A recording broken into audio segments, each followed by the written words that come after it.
things. I confronted you with the law which says you have to look at the financial capacity of the supplier. You admitted that you did not look at the articles of incorporation. So, and the requirement that you check on the financial capacity of the supplier is found in the law. I suggest that we leave it at that, Ms. Ontiveros, Senator Ontiveros, because we keep on going around this because Lau thinks he's very smart and keeps on denying things which have already mentioned. So we submit, Mr. Chairman. Thank you, Mr. Chairman. The chair agrees with the Senate President, the Senate Majority Floor Leader, and I would like to caution Wala na naman yung net. Mr. Lau, do not raise your voice against a lady, especially a I senator. apologize, Mr. Chairman. Mr. Chairman, You must. it's my biological. Any questions? There is My no throat explanation is for very- that kind of conduct. I apologize, Mr. Chairman. I really apologize. You're out of line. Senator Antiveros, I apologize. Go ahead, please. Salamat I kaayo, apologize. Lao. Thank you, Mr. Chairman. Just additional questions about the PGI RT-PCR test kits, no? During your time as executive director of the PSDBM, do you recall, Attorney Lau, having procured BGI RT-PCR test kits at saka din MGI easy DNA RNA extraction kits from Pharmaly? I can recall several items that we procured. I think we have the A-Star Fortitude. I'm not aware of the MGI. I'm aware of the BGI. I'm aware of Sunsure. I'm aware of Gene Expert. Several other small volume of other brands. Okay. But MGI, I'll have to check. I'm not aware. I think BGI, MGI is the same. Yes. I'm not confident. To remind Attorney Lau, ultimately galing sa parehong manufacturer yan. Kasi ang MGI, subsidiary ng BGI or yung Beijing Genomics Institute. So, kanino decision din po mag-procure ng BGI at ng MGI kits through Pharmaly? Sa inyo rin bang decision yun? No, the decision is based either on the offers provided to us or if they have this exclusive distributorship agreement. Sometimes, I think I also have a letter addressed to BGI main in the course of the transaction kasi nung pinadala sa amin ng DOH yan, hindi kasi namin alam where to source it. People just come to us, institutions, make offers when they offer to supply. Most of them are coming from DOH kasi old suppliers sila ng DOH. The problem we had during the time is most of the offerers, like si Gene Expert offers to us 24 months. 24 months, but staggered. Ang problema namin, hindi natin alam kung aabot ng 24 months ang tawag doon, ang COVID. Some offers like BGI, may restriction, then open. Kasi minsan, sasabihin nila, we will offer, but you have to help us with the government.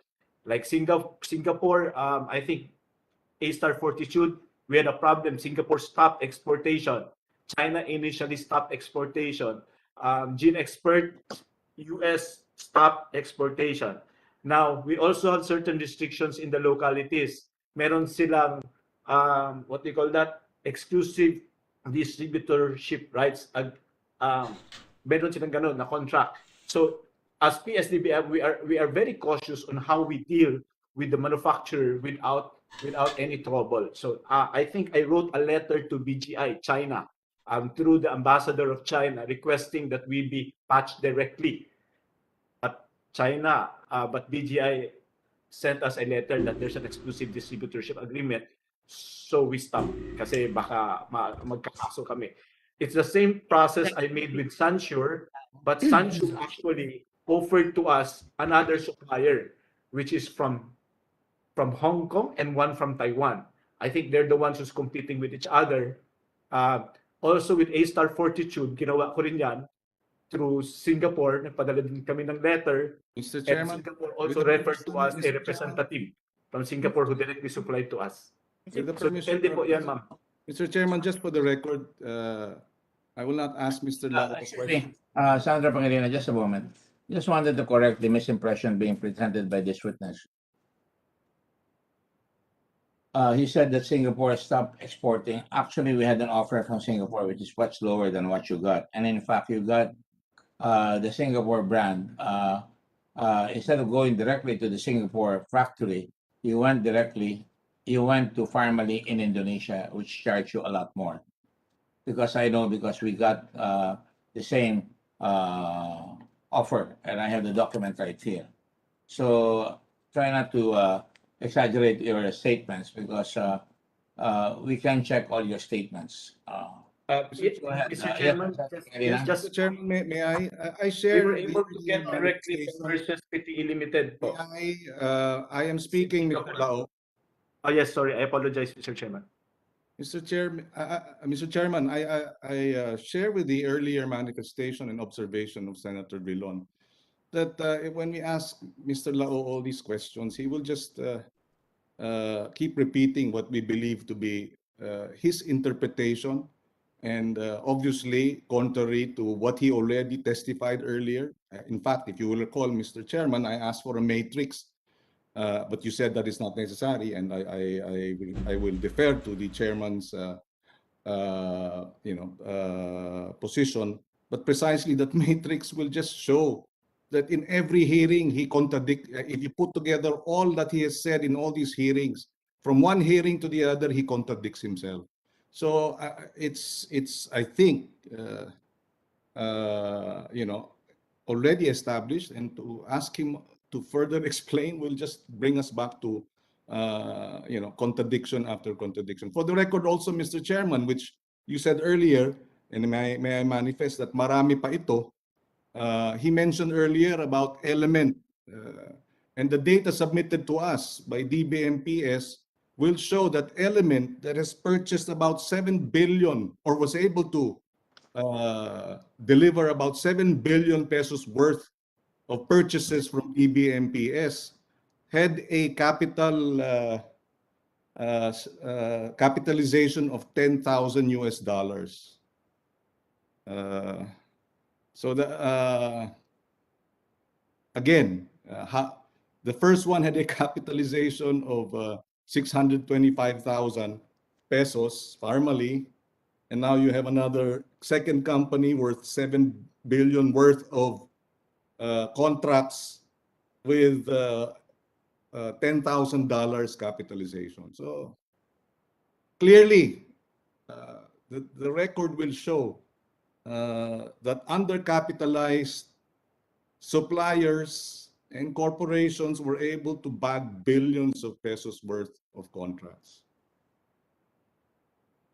Thank you, Mr. Chairman. At this point, I will concur with the I'd like to hear manifestations. the explanation here. Here, Senator Pangilinan saying that there's another preferred supplier. Is that correct, Senator Pangilinan? $10,000, and he bagged a contract on the amount of? Based on the 0.9. data submitted, $10,000. This is in the PhilJeps. Yes. I have it Element also. April 22, 2020. It was incorporated. April 20, Sulit na yan. 2020. In-incorporate siya. $10,000, baka Hong Kong dollars pa ito. Ang capitalization, and was able to purchase total deliveries about 6.98 billion pesos. I have that. I didn't realize that the capital stock is 10,000. So my point is, Mr. Lau, hindi ka ba nalulula na nagbibigay ka ng kontrata all by your lonesome na umaabot ng bilyon-bilyon or milyon-milyon, at nagbigay ka sa Farmally ng isang kontrata na 3.8 billion ba yun? Yung maraming binili na sa isang golpe, isang kumpanya na napakaliit ng kapital. Yan ang hindi ko namin maintindihan sa iyo. Mukhang matalino ka naman, mukha lang. Pero mukhang lumalabas na namimili ka na hindi mo tinitignan na yung capitalization maliit. Pero binigay mo sa isang kumpanya, lampas ng halos 10 billion to 12 billion pesos. Bakit ganon? Hindi ko maintindihan yun. Kahit anong lingwahe mo ipaliwanag sa akin, hindi ko maintindihan yun.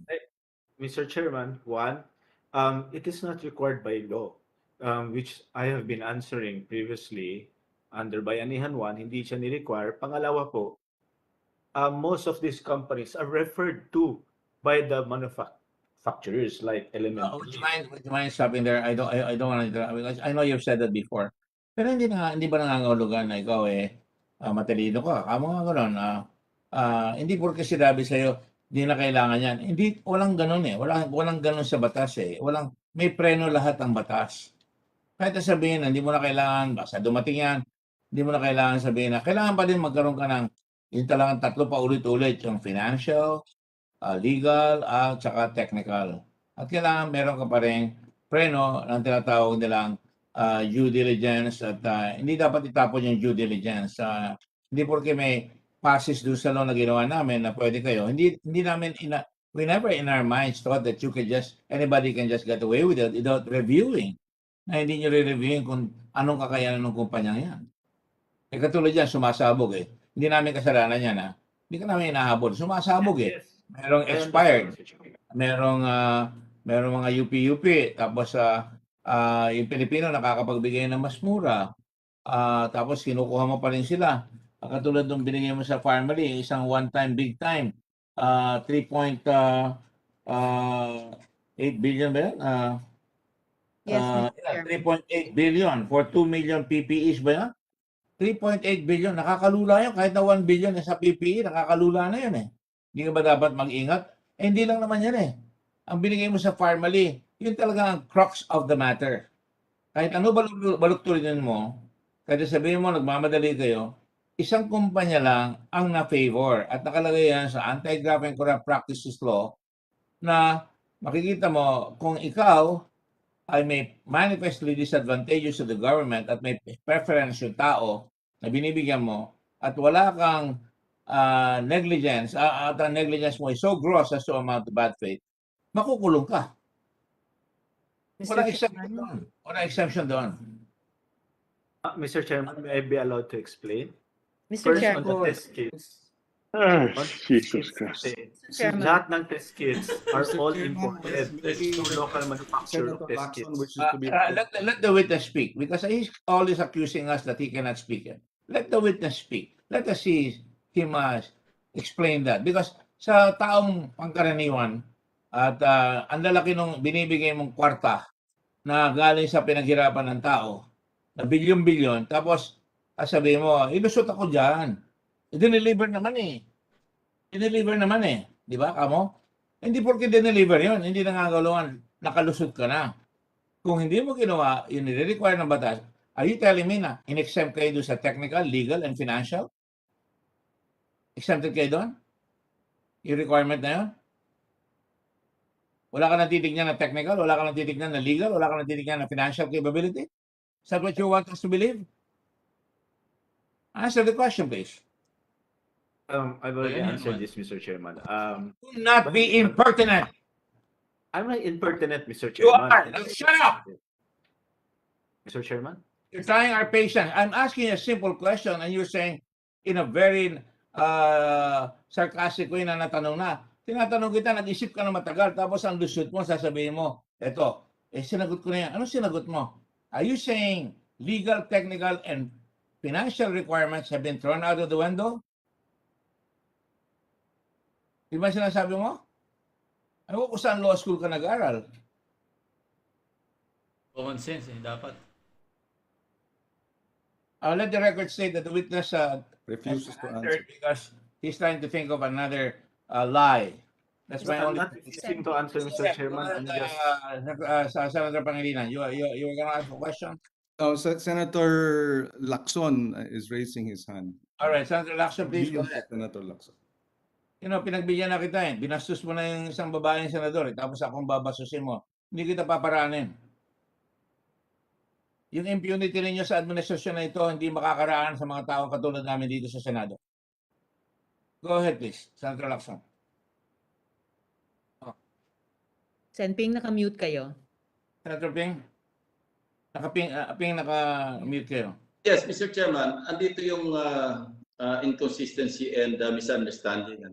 Si Attorney Lau keeps invoking Bayanihan to Heal as one act, which says it provides for an expeditious manner. Kasi kinorek natin to sa Bayanihan 2, nilagyan natin ng judicious economical. So he keeps invoking that, but he conveniently skips GPPB Resolution number 03-2020. Dito na paliwanag na okay, expeditious manner, pero sinabi rin na authorize the to delegate to either the BAC or the end user unit or any other appropriate bureau, committee, support, or procuring unit the authority to directly negotiate with a legally, technically, ito yung sasabi niyo, Mr. Chairman, and financially capable supplier. Now, tiningnan niya ba yung income tax returns? Sabi niya, requirement ito. Kung tiningnan niya yung income tax returns ng Parmani, makikita niya na hindi financially capable. Zero. Kung tiningnan niya yung articles of incorporation, makikita niya hindi rin financially capable. So pag pinagsama natin yung dalawa, sa Bayanihan na to Heal as One Act, tama, expeditious lang. Pero kinwalify ito sa GPPB Resolution number 03-2020. So ang ini-invoke niya, yung expeditious manner. Pero kinakalimutan niya na merong resolution referring to Bayanihan 1 na kailangan yung financially capable, technically capable, legally capable. Inamin niya rin, kailangan ng income tax returns. Tiningnan niya ba? Hindi. So wala talagang due diligence. That's all, Mr. Chairman. Thank you, Mr. Chairman. And USEC Lau former USEC Lau in answering to my Veros, admitted as much. I apologize to the committee for raising my voice, but sometimes, when I see a man abuse a woman and he thinks he can get away with it, I will step in. And I just not going to tolerate him treating the chairman of the committee as if I am a student. I am not your student. Far from it. And let me prove to you how bankrupt your argument is. I have a piece of paper here. It says, Central Office Bids and Awards Committee or COBAC.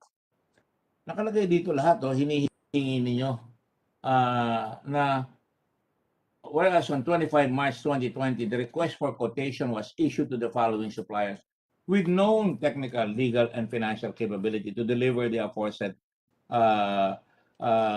items based on previous procurement transactions with the COBAC CC. Sabihin, talagang kailangan tingnan niyo muna yung legal, technical, and financial. Tama po ba yan? Yes or no? Under our in and when it for procurement po. Yes, okay. So hindi naman na-exempt kayo dyan, di ba?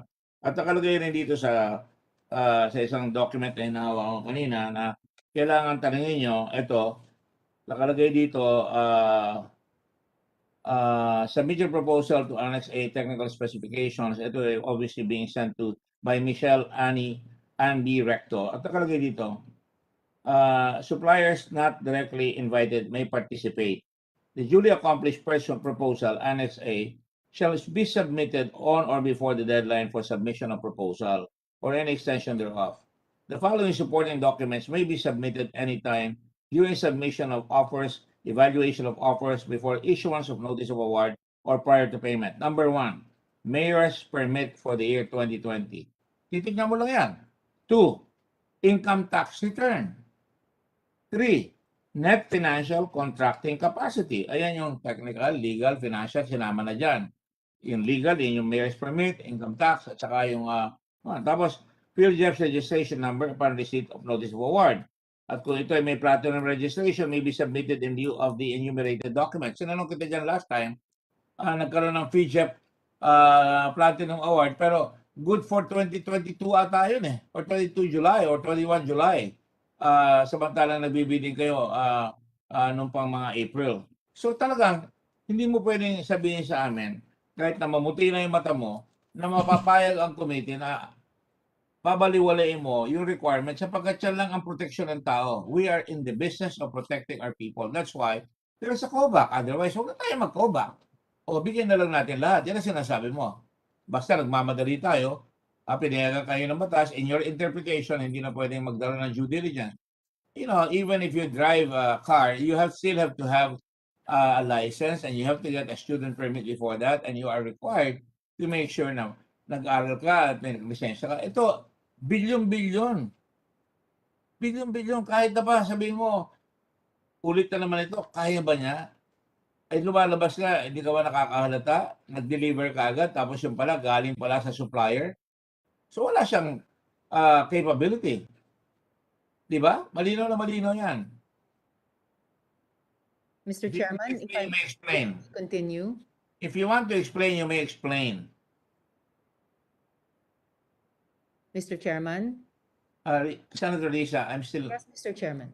I'm still finishing my Yes, just Mr. Chairman. asking him naman to ni Risa. answer para hindi tayo pinapaikot itong mamang ito. So it belies everything that you said. Mr. Chairman, yun nga, when we were procuring under Bayanihan 1, that's the only requirement mandated to us. So that's what we are complying. If they are able to comply, then by law, we are allowed to make such an award to them. Yun po. Senator Lacson will ask, I'm sure he'll ask the same question. Go ahead, Senator Ito Lacson. na naman ini-invoke niya yung Bayanihan 1. Pero kinakalimutan niya merong GPPB resolution. Yun yung parang sabihin na nating IRR ng Bayanihan 1. Doon talagang kinualify yung sinasabi ninyo na technical, Legal, financial. financial. Nandun yun eh. Kinakalimutan niyang banggitin. Ang ini-invoke niya lang yung Bayanihan 1. The law that but there's a qualification. Kaya nga kailangan yung, sabi nyo nga Mr. Chairman, income tax return. Kailangan ng yung legal, yung mayor's permit. Eh bakit hindi niya minimension? Pabalik-balik tayo sa Bayanihan 1 na sinasabi na lang expeditious manner. Pero may qualification eh. Yun ang problema natin, Mr. Chairman. Hindi tayo parehong wavelength kay Mr. Lau. No, siya lang may problema doon because we are going to have to make a recommendation based on his answers. And his answers is not going to pass muster under the law, under the basic law, under the IRR, under the anti-graft law. So, I guess nag-iisip pa siya ng sagot. Senator Lisa, you may now ask your question. Thank you, Mr. Chairman. And as I said earlier, in Manang, concurrence with the minority leader, okay naman, Manang. Sen. Is Kiko, and submitting to what the chairman stated earlier, I will be shifting to a different witness, Mr. Chairman, asking only that PSDBM provide the documents that Attorney Lau was referring to earlier. Oh, Mr. Chairman, Senping is raising his hand. Si Attorney Lau, meron din akong gustong clarify. Ang designation niya sa PSDBM, OIC. Hindi po ba? Yes, Mr. Chairman. Pero alam nyo, very limited ang powers na binibigay sa OIC. As differentiated from the powers being exercised by at least an acting head of an agency. Ito yun sa Civil Service Commission, and this may aid us also in the crafting of a legislation in this regard. No? Kasi ang sabi ng Civil Service Commission, pagka OIC ka, may not be deemed to possess the power to appoint employees as the same involves the exercise of discretion. Now, since Attorney Lau was a mere OIC, wala siyang ganong kalapad na discretion sa pag-approve ng mga kontrata, Mr. Chairman. So we want to find out, and probably we can formalize this or institutionalize this by way of legislation when we come up with our committee report. Na i-differentiate natin yung powers ng OIC vis-a-vis a permanent head of an agency or even an acting head of the agency. Maliwanag po yun kasi pag OIC ka, hindi ganun kalapad ang yung discretion. Day-to-day lang yung pag-administer mo ng yung exercise ng jurisdiction. That's beyond the power of an OIC. Thank you, Mr. Chairman. Thank you, Mr. Chairman. So, Mr. Chairman, I'd like to shift to another witness now. Just making of record first, again, that I request PSDBM to provide the documents that Attorney Lau was referring to earlier about supposedly considering other suppliers for those test kits. Making of record also at this point, Mr. Chairman, that in fact, Australia and Chile were able to procure those test kits for much cheaper because they went straight to the manufacturer. Even UNICEF, in its reference documents, price those test kits lower than the price at which PSDBM procured them during the watch of Attorney Lau. And before I shift to my next witness, Mr. Chairman, I just like to make of record my thanks, Mr. Chairman. This woman who stands up for herself would like to thank the chairman for his solidarity. Mr. Chairman, if I may ask now questions of Attorney Uwayan.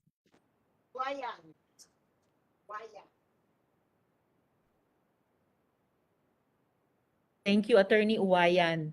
Attorney, nag-procure din po kayo ng RT-PCR test kits as OICED of PSDBM, tama po ba? That is correct, Mr. Chairman. Yes, Attorney. And were you the person who selected Pharmally to supply those test kits? No, Mr. Chairman. We sent out RFQs, request for quotations, Right. on the known suppliers of BGI test kits. Mhm. There are a lot of them. There are, I think, 2 or 3 of them who are authorized distributors of BGI here in the Philippines. So, pero kung hindi kayo yung pumili sa Pharmally, sino yung pumili sa kanila? After the RFQ were sent out, Pharmally offered the lowest price, such Okay. that